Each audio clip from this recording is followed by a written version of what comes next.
நான் உங்களுக்கு designer cotton salwar material update பண்ணுறேன்னு சொன்னேன் இல்லையா, 3XL வரைக்கும் தாராளமாக ஸ்டிச் பண்ணலாங்க.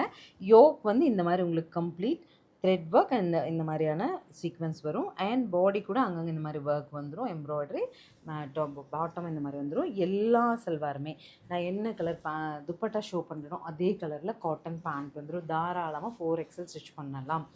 ஆஃபீஸ் வேர் ஆகட்டும், நம்ம ஐடி ஃபீல்டில் இருக்கோம், காலேஜில் டீச்சர்ஸாக ஒர்க் பண்ணுறோம், அண்டு ஸ்கூல் டீச்சர்ஸாக ஒர்க் பண்ணுறோம், ஸ்கூல் அஃபீஷியல்ஸாக வேலை பார்க்குறோம், இந்த மாதிரி ஜாப் கோயிங் பீப்புளாக இருந்தாலும், ஸ்டூடெண்ட்ஸாக இருந்தாலும், இல்லை ஹவுஸ் ஒய்ஃபாக இருக்கோம், நம்ம ஜஸ்ட் கோவில்லாம் போகிறோம், எந்த மாதிரி கான்செப்ட்டுக்குமே 710க்கு ரொம்ப அருமையான சல்வார் மெட்டீரியல் இது. கலர்ஸ் நான் குயிக்காக அப்டேட் பண்ணுறேன், பார்த்துட்டு நீங்களும் குயிக்காக புக் பண்ணிடுங்க. நான் சொன்னது மைண்டில் வச்சுக்கோங்க. சம் லைக் ஷேர் அந்த மாதிரி எங்கள் கூட கனெக்டில் இருங்க. தென் ஒன்லி உங்களுக்கு அப்டேட்ஸ் குயிக்காக வரும்.